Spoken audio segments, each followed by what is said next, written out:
Well, let's start with our panel, and first question goes to Helen and Paula. Helen, you are voting yes, and Paula, you're voting no.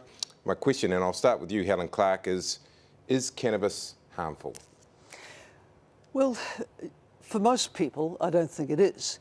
You know, these days we're told that any amount of alcohol you use is harmful to you. It doesn't stop us having a glass of wine. So for most people, they're going to have it socially on a Saturday night or a Friday night. It's not going to cause them any harm. But as Juliet Gerard's report showed, there are circumstances in which it shouldn't be consumed, particularly by the young. I think if you could have it legal, then you get all the facts out on the table about it and can have some more realistic education about what consuming it actually means. Is it harmful, Paula Bennett? Oh, I would agree, actually, with what Helen said. You know, for those that it depends on your age when you start, the frequency, the strength of it. You know how and all of that kind of matters. You know, an adult having the occasional, you know, a vape or cookie once a week. For most of them, it's not going to do them any harm, no more or less harm than a couple of glasses of wine. Why are you voting no then? I just think there's a whole lot of stuff we don't know about it. Yeah, so I worry about things like, you know, what is impairment? So I agree. I don't think someone that had a puff on a joint 2 weeks later is impaired. You know, but how much should a pilot have before they fly a plane? Because actually, for some people, it stays in their system for quite a long time.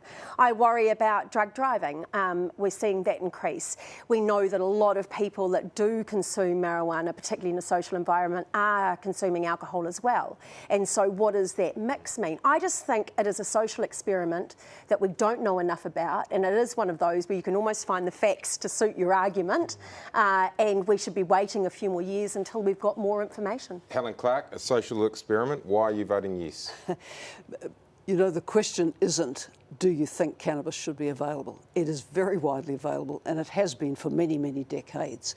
For me, the issue is about getting control of it, about getting a legal regime, determining what the strength is that's sold, having the age limit, having the licensed premises, the plain packaging, really getting a control on the market. Otherwise, we turn a blind eye to the fact that organised crime, by and large, is peddling this stuff to anyone, anywhere. And if you have a concern for young people, I think it is that when they go to the tinny house, they can be pushed something else. If you have legal sales, then you know there is a responsibility on the retailer to abide by all the rules. Okay, we'll come to all this tonight as well, but very quickly before we start, lots of people in New Zealand have used cannabis. Paula Bennett, you know, have you used cannabis yourself? I consumed socially when I was probably in my late teens or early 20s, less than a handful of times. Yeah, Helen Clark, have you used weed?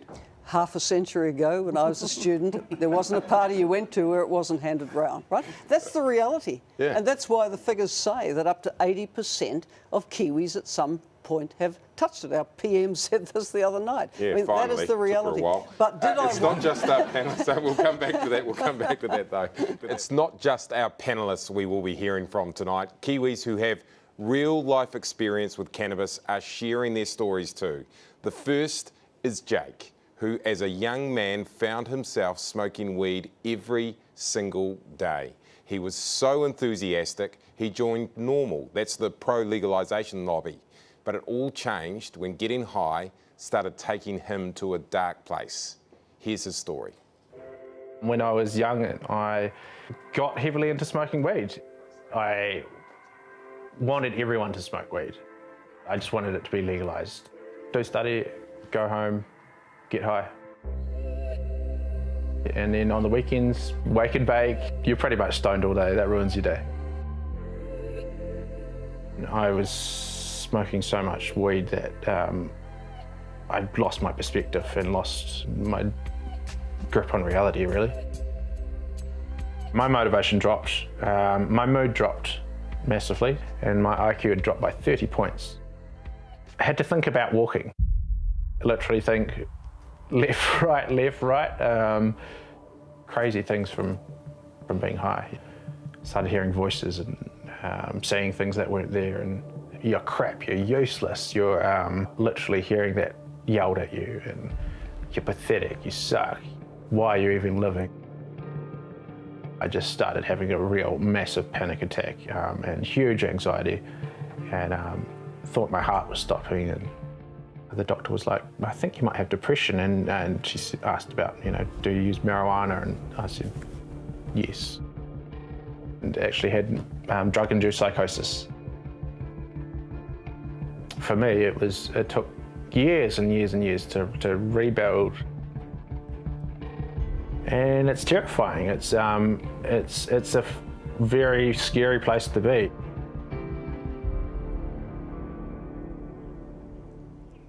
Okay, that's Jake's story. Now, to our science experts, is this common? Juliet Gerard, I'll start with you. Is this common, what we saw with Jake? I think everyone will agree. A minority of users, if they use it young, very often in potent products, that can happen to a minority of users if they're predisposed to those sorts of symptoms. The question isn't really whether that happens or not. The question is whether it's more or less likely to happen if we legalise it. Yeah, I mean, Nathan Wallace, you're the brain expert. What was actually happening to Jake's brain there? It can be shrinking his hippocampus, the part of your brain that's responsible for memory, so his ability to, that's probably partially responsible for his IQ dropping so much. By the sounds of that, I mean, that sounds like an extreme reaction to me, so I think there's probably lots going on in his brain, more than just what the research would show. The reduced size of the amygdala, the emotional brain, the reduced size of the hippocampus. Yeah, and Mark Hortu, I mean, you're a doctor who prescribes cannabis medically. We know that THC is not a benign drug. We know, which is why it's a controlled drug in New Zealand at the moment, so it's in the same group as morphine. We know that it can cause anxiety, paranoia, psychosis. We know it can unmask and exacerbate schizophrenia. And at our clinic, we go to great lengths to screen people as to those who should and shouldn't have THC. And I think that if we are going to legalise it and have dispensaries, I think it would be a really good idea to have health professionals there who can screen, advise, and even educate people on THC use. I think you do something like that, you'll go a long way to mitigating some of those harmful effects of cannabis. Chris Wilkins, I'll bring you in here. One of those mitigations that's in the proposed law is a THC limit of 15%. I mean, will that help? Will that work? What do you think? It certainly helps, and there should be a cap, because there's a lot of evidence that says that very high potency THC is associated with dependency and psychosis. Whether it's the right cap, I think that's something we've questioned. So your average potency of THC is about 5 to 10%. So as a cap, it's at the higher end of that. And I guess what we were trying to argue is that, the whole aim of this is to create this low harm, low risk market. And one of the good places to start there would be to limit the THC to around 10%, and then you could say, well, we're going for this harm minimisation market. I mean, has anyone here tried 15% THC cannabis? I have. That was Back in my day, there's a reason they called it cabbage, because it was, I think, about 1%. So how would you know? Wasn't. Well, how would you know? I mean, you did it legally. I did it legally in California. The weed tea. That was the sort of choo-choo moment that really kind of had some effect. But I can see that it's good to have a limit. Can I just pick up on the youth? Because I think if there's anything that probably, all of us here and all of those watching will agree, is we don't want young people consuming marijuana, any form of cannabis, younger, the more they do, So, I mean, that's it, right? So the argument does get to, do we think it'll be more or less? So do we really think that under 20-year-olds, because we legalise, are no longer going to go and illegally get the drug? So will they have more access to it because it's been grown at home? They'll still go and get it from the tinny house, I'm sorry, because that's what they do. They're young, they're experimenting, they're trying things out. So, and the evidence, as far as I've seen it with the numbers in Canada and other countries are, some will argue it doesn't get worse for young people, but no one can prove that it gets better, right? And what I want to talk about now is the amount. 14 grams a day, it's around about that much. Is that too much, Helen Clark, to have a big lot of weed like that? Well, we can go to the grog store, fill it up with crates of grog. No one thinks we're going to drink it all the same day, right? I think it's a bit the same with the cannabis store, that people will buy an amount that will last them for a while. They're not going to go and smoke the 14 grams all at one go. But as you said, Paddy, a lot of this is going to come up for debate in the select committee. They're going to debate the level. They're going to debate the age. They're going to debate the potency. And I welcome that. I think the bill is a good indication of where it could go. But you know, in the end, MPs are the determiners of what the final law will be, and they'll look at the evidence. Paula Bennett, is 14 grams too much? I mean, it seems a lot, but then I've spoken with Andrew Little and he gave the argument of access for people that live more rurally. You know, they can't go to a local store regularly, and so it's going to, for maybe 3 or 4 weeks, I don't know, I'm guessing a time. So I can kind of get that argument. If I was going to argue anything, probably the 14 grams is not something I'm that worked up about, to be quite honest. Good to know. Great discussion. Now, a little later, the growers who are hiding in the shadows who want to be able to sell their products legally. But next, what parents are worried about. How will legalisation affect our families?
All right, welcome back. This is Newshub's The Cannabis Question. Quick change to the panel. Paula and Helen will be back with us later. We've brought in, though, Petra Smith and Patrick Walsh, a parent and a teacher.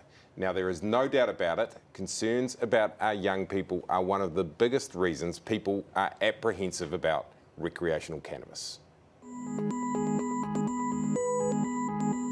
My biggest concern will not just be that they try it, it will be that they will be hooked into it and addicted to it. Well, as a parent of 2 young boys, I would be keen for cannabis to be taken out of the hands of the black market. A total distraction from education, career building. It'll be more accessible, and who knows what else it could lead to. If they do decide to experiment in that way as they grow older, they'll have access to a product that has been controlled. It just doesn't make sense. I cannot understand anybody wanting to support this bill. All right, Petra, you're a parent. I mean, what's concerning you about this? It's the fact that our children might become guinea pigs, the fact that the countries that have legalised it overseas are fresh into that journey. They're a couple of years in, so essentially we don't know the long-term ramifications. So my children are 13, 15 and 17, and the idea that cannabis would become normalised and commercialised fills me with a lot of questions, because the normalisation of the way we drink alcohol as a country is problematic. And so we're saying, oh, well, we've got alcohol, so we might as well just join it with it. Let's add cannabis, it'll be fine because we've got this, so let's have that. And I am concerned around whether we're mature enough as a society to use what is a powerful plant, like it's medicine for some people and poison for other people, and how do you find a good middle ground when we're really not that mature with how we do our drinking. So how can we birth maturity in our young people who are the most at risk, I guess, from harm? Juliet Gerard, what does the research say about the normalisation issue? That's a really tricky one to get a handle on. And again, some people would say it's normal now. It's just that we don't talk about it because we can't get it legally. There isn't a huge amount of research that says it will be normalised and use will go up. Is it maybe not true to say that it's normal at a certain experimenting age for people to try it, but how much of a normal lifestyle choice is it? I mean, how many New Zealanders are just using it every week or every night instead of alcohol? Yeah, I mean, Patrick, you know young people well. You've been working with them all of your professional life. If it is legal, will that mean they think it's less cool to do? Will they not work like that? My biggest concern as principal of 17 years and working in high schools for 35 years is that we're being sold regulation as a silver bullet. And I remember when they reduced the alcohol age from 20 to 18, we were told then that it wouldn't fall into the hands of teenagers, and yet we have binge drinking amongst teenagers, drunk driving still a major issue, and we've also got major issues around vaping and synthetic cannabis. Likewise, they were promised to be strongly regulated, so I don't really have a great deal of confidence, despite the fact that they say it's going to be strongly regulated, that drugs won't fall into the hands of teenagers and it will be normalised and we'll have an increase in its use with all the devastating consequences of that. I mean, what are the main issues that you have with this in schools? I think it's the accessing of it by young people between the ages of 13 to 15, and we know that that leads, as the research shows, to truancy, depression, dropout rates, and a whole lot of adverse consequences. And my concern is that if it is normalised, then teenagers are definitely going to get hold of it, and it's going to become an endemic problem in schools. But is it normal now in your schools? It sounds like it's normal already.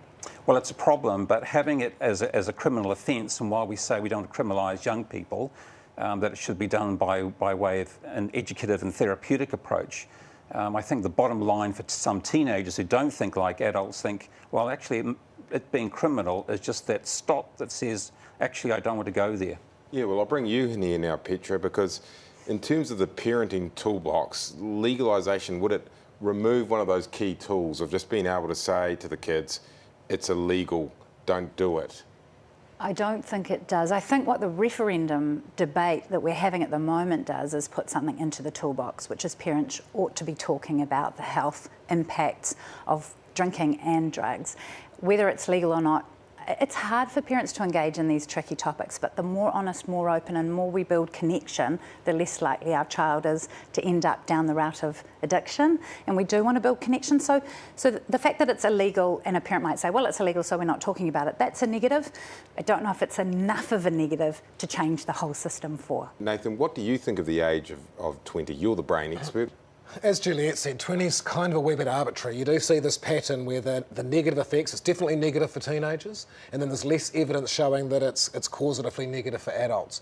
And so it does start to drop off around that 18 to 20. So if you're going to choose an age, I imagine 18 to 20 is, a good enough age as any. Yeah. I think the advantage with it being legalised is exactly that response to teenagers, that they are already living in a world where they're doing it, and now, if they're caught, there's a punitive criminal response. They're sort of labelled as bad behaviour criminals. They have to associate with low lives in order to get it in the first place. So, I mean, I'm the same as you. I'm a wee bit in the middle. I can see the pros and I can see the cons, but I just think if it's legalised, it's going to be better off for our teenagers overall. There's going to be a health response to their use of marijuana rather than a punitive one. All right, coming up, the risks, drug driving and drugs in the workplaces. But next. It's such a racist approach. The impact that criminalisation is having on Māori. Is legalisation the answer?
Welcome back. A whole new panel is with me now, and we are talking justice. Auckland University of Technology Professor Kylie Quince, as well as former police officer Lance Burdett, and over on the other side, community worker Ronji Taneilu, and another former police officer, Dave Pizzini. Great to have you all here.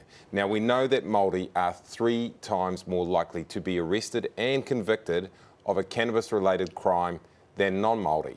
The Yes vote cites injustice against Māori as one of its key arguments. This is Trisha's story. I went from being Trisha, the abused child, to Trisha, the drug addict. I sold marijuana to earn a living. I loved it. It made me feel happy, and not many things did. Marijuana became the way that I fed my children. Myself and a lot of my friends, we were being targeted by the police. They'd search you, you'd get caught with a joint. Then came the trips to the police station, being had up for possession, being charged, going to prison. Once you get a record, you know, it just absolutely limits your opportunities. And you come out of prison, usually you go back to doing what you know, and then, you know, you're seen as a recidivist offender, somebody that hasn't learned, but you've never been given the opportunities or the tools to learn another way of being and another way of living. It's such a racist approach because it's my people. To me, we just get beaten and beaten and beaten.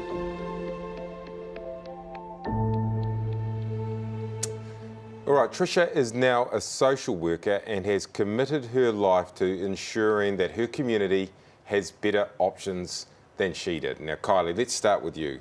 How could legalisation change things for Māori?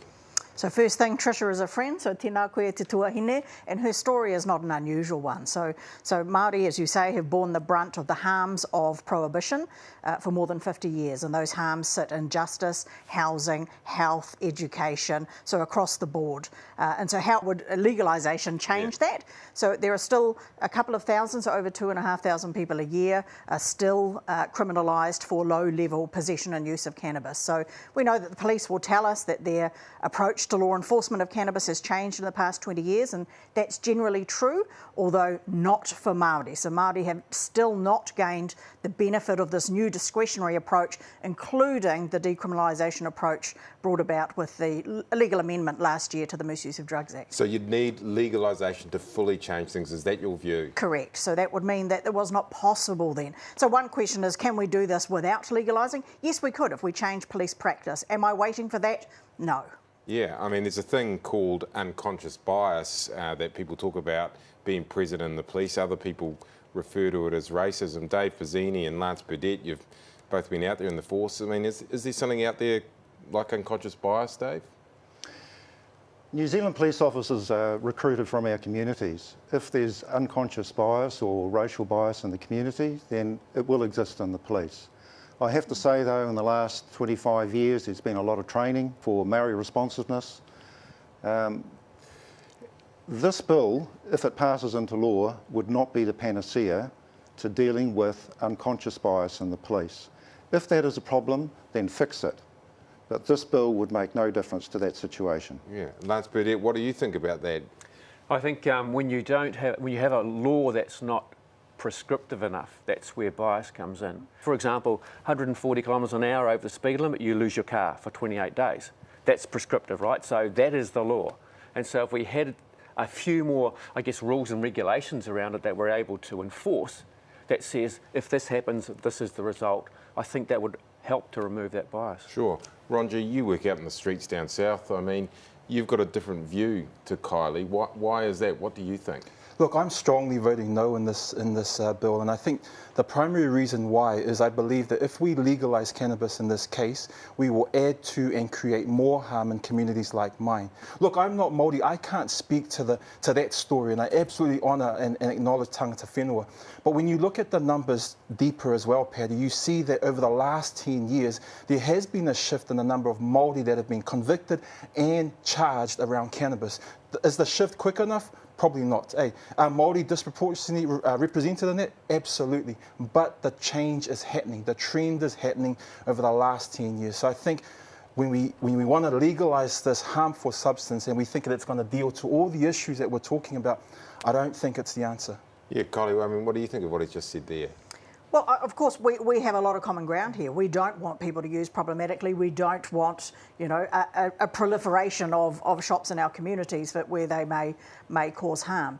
But am I going to wait for people who really have not done a lot? And I would obviously exempt the Salvation Army from that group, but there are a lot of people that are saying we need to do other things to bring about transformation in the justice system. A lot of those are people who are not pushing for that, so they're just, you know, that's on the never for them. So no, I don't think that is going to happen fast enough for my reckoning. Yeah. I mean, Dave Pizzini, will legalisation make a difference to policing? Will it make it harder for them? You're on the no side. Will they just end up having to police other things? They're still going to have to police constant complaints about public use.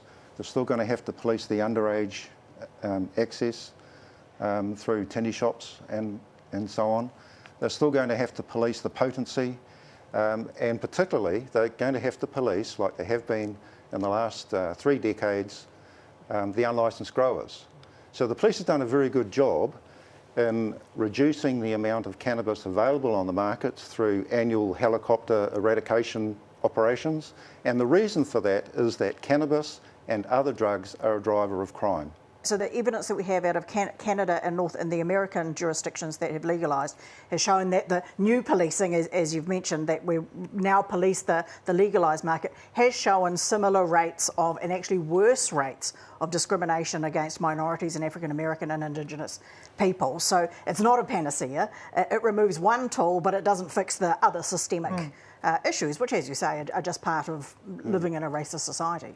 A very good conversation. Now, a little later, how could legalisation change our communities? But next. It's taking lives and it's causing injuries. The danger on our roads and in our workplaces.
Welcome back. Let's talk now about the real-life danger. In 2018, 95 people died in road crashes involving drugs. Now, it's really important to note, though, that's all drugs, including P, not just cannabis on its own. But according to a Ministry of Health cannabis report, 1 in 3 Kiwis who use weed say they then drive under the influence. Now, a warning ahead of this next story. It is graphic and it is emotional. This is Ron's story. I just looked up and saw 2 police officers walking up my drive. I just jumped out and said, "What's happened to Ethan?" Ethan was the soul of my life. He was my world. He was abusing cannabis. It wasn't just smoking too much, it was pure and utter abuse. And it destroyed his life. And I believe it eventually assisted in his death. The night before he died, he sat in his car for 2 hours late at night, hot boxing. It was quite heavy fog. Came down here doing about 80 k's an hour. Came through, didn't brake for the corner, launched off the stop bank, was airborne, straight into the tree. He was alive for a good 2 minutes, and he lay here with a bone sticking out of his leg. My son did not deserve to die like that. And I was washing the blood away from my son when he lay here, and people were coming up to have a final smoke with Ethan, smoke some cannabis. Cannabis is seen as this wonder drug. It's bloody well not. You know, it's taking lives and it's causing injuries. Now, the Prime Minister's Chief Science Advisor, Juliet Gerard, and drug researcher, Chris Wilkins, are back with us, as our ex-cops, Dave and Lance. And I'll come to you first, Dave. If we do legalise, will it increase our already tragic road toll? Yes, it will. Cannabis is harmful and addictive. We are concerned about people's addictions, yet the limit has been set quite high at 15%. I am very worried about the road toll increasing. With the driving issue, Lance Burdett, I'll bring you in here. Would it just be the same? I mean, people are using it already, or is it going to increase the road toll? I guess it's one of those things you have to look to overseas to see what happened over there. That's the best way to look at that.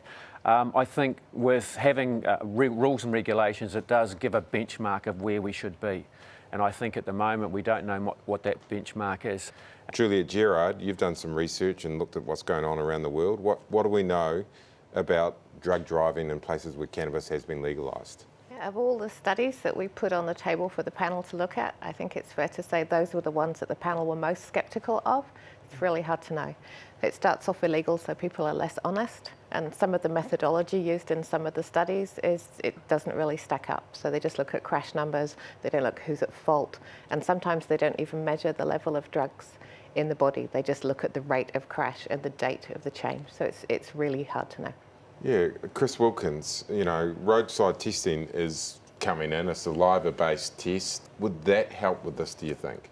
Yeah, I think that the issue here is that we haven't been very serious about drug driving in general, including meth, but also cannabis. So if anything, at least the legalisation of cannabis would bring a focus on this, and we'd start to be thinking about, you know, seriously about impairment tests, but also really good driver education, which was one of the keys with alcohol.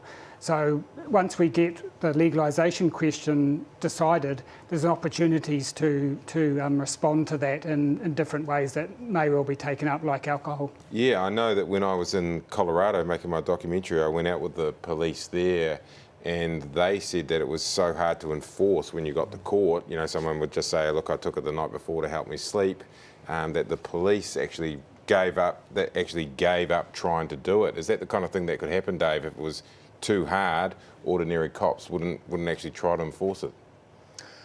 Well, the biggest problem about normalisation of cannabis use is nobody can say what a safe period of time is between last use and safely driving a vehicle on a road. Let's just say an articulated truck, for example. I know that the transport industry are very concerned about this legislation being legalised. We've seen too many tragedies in the forestry industry in the last few years, something like 9 deaths a year. What I'd really like to see is, with those sort of workplace deaths, is having mandatory, to do with the post-mortem examinations, mandatory testing for drugs. You know, are people doing it anyway when we talk about driving, when we talk about the workplace? Is that something you've picked up? Yeah, clearly. So it's happening. We just heard that tragic story that's happened under the current framework. The big open question is whether it increases or decreases with more education in a legal framework, and we just don't know the answer. But either way, we need to do more work on testing so that we know when people are impaired when driving and working. Yeah, but I mean, potentially with cannabis legalisation, it would then require all businesses and all government agencies to actually respond to that new environment by coming up with better testing, coming up with better regulation. So, you know, it's happening now already, but because it's illegal, we kind of pretend it's not there. But if we legalise cannabis, all workplaces would have to really address that issue head on. So big implications for workplaces then. Definitely, yeah. All right, up next, weed shops and cannabis cafes, how our communities might change. And could this be a boom for the economy? Plus, I want to be able to supply them a product that's healthier, that's safer to use. The growers who just want to be on the right side of the law.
Welcome back. This is the Cannabis Question, a Newshub special. Now, long story short, legalisation would be great for the economy. Tax, jobs, with one report even suggesting up to a $1.4 billion a year going into the government coffers. Paula Bennett, Petra Smith and Ronji Taniulu are back with me, as are Helen Clark, economist Peter Wilson, you're new, great, and of course Chris Wilkins. Now, Peter, we'll start with you, not just because you're new, but because you're the money man. You've actually done some of your own numbers. How much a year could we make for the country and, in fact, for the government through legalising cannabis? If the illegal market is taken away and we have a legal market, our estimate was about $450 million. Burl have said 1.4. It's about that order of magnitude. But the important point is that this will come from the legal market. Yeah. So but you're saying $400 million in a sort of tax take for the government, taxes or levies? Yes, that's the excise and GST. Yeah. Petra, as someone who's sort of on the fence and wanting to learn more, particularly for the sake of your kids, I mean, does the money issue even come into it for you? Is that part of your decision making? Yes, it does, but in the inverse way. I guess I don't trust the money issue. I would be more interested in what's going to cause the most benefit to the young people and keep them safest rather than what's going to make the most money. And I see the money as a conflating or clouding issue, because I know that, you know, advocacy, once we get a bill, even if we love the bill we got through legalisation, even if it was the safest possible, it will be eroded over time because of profiteering, because of profits. Okay, well, there is already a hidden economy out there. I've seen it. Cannabis growers who are selling to their friends and family. Now, many of them would just love to be able to do it legally. It all begins with buds. It's black market, as black market as it gets. I have regular friends, I hold a daytime job, I study. I don't even sell to strangers, let alone gangs. And I've had a flair for growing things, so I decided to give it a crack. The same way that people like to make their own homebrew, I like to make my own cannabis. Not being an activity that we have to hide would be really nice. A big part of what gets in the way of that will be the licensing regime. We want to put purchase limits on cannabis and we want to put potency limits on it. By doing that, you've already just gone and given the black market its business model. Sell in higher denominations, sell in ounces, and grow high THC stuff. The reality with the black market is tinny houses ain't checking IDs. There is no quality standards process. I want to manage at least a hectare of great organic land. I want to be able to supply them a product that's healthier, that's safer to use. There's too many people that are being punished for something that brings very little harm to society. Okay, Helen Clark, I mean, what do you think? Could we actually get rid of the black market? You believe that? Well, one of the things that appeals to me about legalisation is you can make honest citizens out of growers. And I think we heard coming through in part of that footage that there are people who want to be able to be proud of what they're doing and, you know, be shown to be supporting their families through an honest livelihood. I think with respect to the sales through the informal economy, shall we say, you can't expect to stop on day one, right? There will be a transition. Over time, you'll get most of it into the legal market. Talking to people watching the law in Canada, they say there's a bit of what they call a craft market that survives, a bit like the farmers market in a sense, where people growing a bit will give their friends a bit on the side. But I think it can put a lot of the tinny houses out of business. That's my view. You know, what we saw there from the grower was that he was already seeing ways that he could come in and have another black market under legalisation. Basically, he was saying that the cannabis would be too weak and that would give the black market a place. Yeah, and that's certainly, I know Canada, when I was there a year ago looking at it, and they were just really grappling with the price point. So you want the price to be right, that you're able to put the black market out of business. You want the level of THC to be kind of right, that you haven't got people. So, you know, ultimately, if we're going to make the kind of money that the economists are saying, our product, you know, the legal product has to be more expensive and less potent. So your black market guy can sell something cheaper, but more potent. Are we really going to get rid of that black market? Okay. And I'm just not as convinced. All right, what about big business coming into it, particularly even international big business coming in and dominating the cannabis market. Would that be a problem, do you think? Yeah, well, this is one of the real risks that we see from legalisation is you get this commercialisation, you get large multinational companies involved who are interested in expanding the market and encouraging normalisation. So one solution to that, and that is actually in the legislation, is that we have not-for-profit trusts, community partnerships, but we really think that could go a stage further, that you have cannabis social clubs like the RSA of cannabis, and really get the money out of it. Yeah, and just have not-for-profit trusts where it's run on a kind of almost voluntary basis and there's no profit. Yeah, I mean, Peter Wilson, yeah, what could stop this sort of big business thing coming in? So we're not talking about introducing a legal market. We're talking about, can we take the illegal market and turn it into a legal market? The experience from overseas is that if you have regulation that is not too permissive, so it does put restrictions on quantity, on quality, then you can see the legal market take over from the illegal. That's an improvement. And just on the money, you can then use that money to educate people. Big question, that one. Now let's talk about our neighbourhoods, another big question, because a report for the government says there would be as many as 419 weed shops open up. That's nearly 420. Now 117 of those will be in our rural townships. Auckland alone would have 125, as many as 7 in Gisborne. One shop for every 5,000 people, and 9 in Dunedin. Helen Clark, 419 weed shops. Does that sound like too many to you? Well, that's not a fixed figure, is it? It was one that was done by a study that the government commissioned in order to get some idea on what might happen, how much revenue might come from a legal industry and so on. But one thing's for sure, you can guarantee there'll be fewer licensed outlets than there are tinny shops. Secondly, there's quite strict controls around where they can be. They can't be near schools and community centres and churches and so on. And of course, they can't be advertised. It's not like the local liquor store that's festooned with advertisements. There can be no advertising, including at the port of sale. So you get a grip on it. Quite a few controls there. Ronji, I know you're worried about this, but there are a few controls there about where the shops could go and what they could do. Look, I understand that there are some protections within the bill, but when you look at pokie machines, liquor stores and loan sharks in our communities, there's broken models already operating in our communities. Now we're thinking about experimenting by legalising cannabis. I think it's a broken model that we want to apply that doesn't work in one area, and all of a sudden we think it's magically going to work in another area.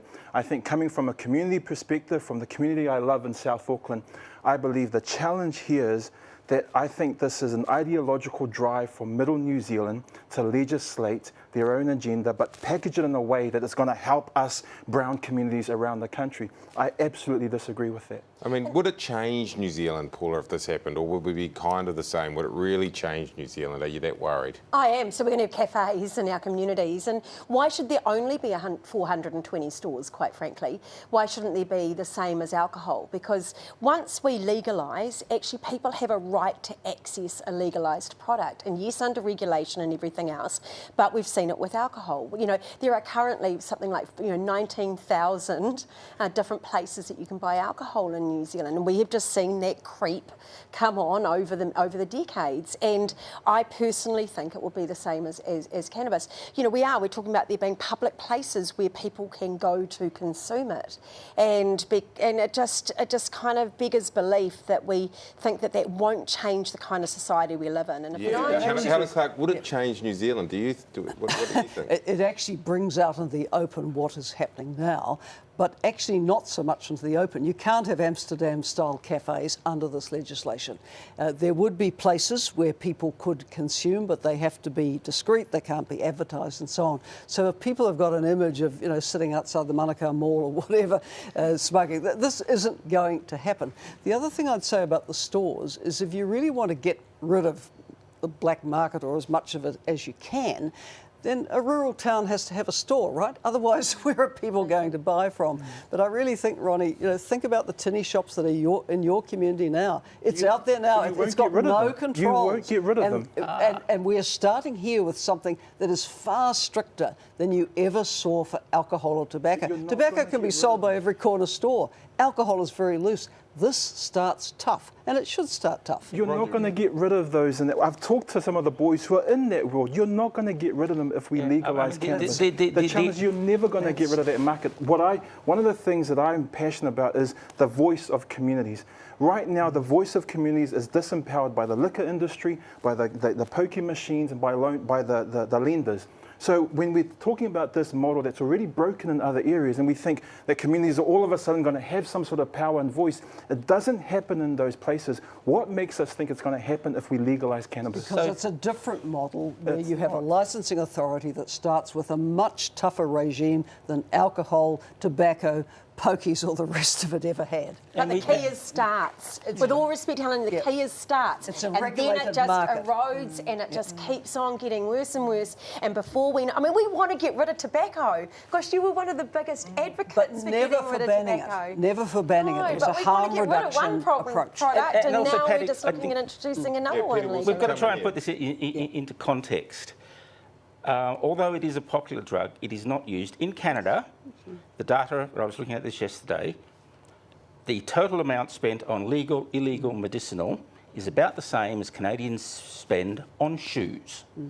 This is not a massive market. It's not going to be that big. My estimate was about 110 tonnes of cannabis. We currently grow 1,200 tonnes of hops. It's going to be a tenth of the size of the hops industry. Can you guarantee that those stores are not going to be in my community? If you can guarantee that, I'll have a bit of a think about changing. Can you guarantee the drug dealer is out of your community? No, they're not going to, we're not going to get rid of them. No, so can we make it better? Not perfect, We can make it better. better. I don't think That's my legalising test. does that, though. Okay, great discussion. Well, a big thanks to our panel and to you at home. Thanks so much for joining us tonight. We hope this has helped you make up your mind. Now, same time next week, I am back here with the other big question that we are being asked this election: euthanasia, yes or no? I'm Patrick Gower, and this was the Cannabis Question. Good night.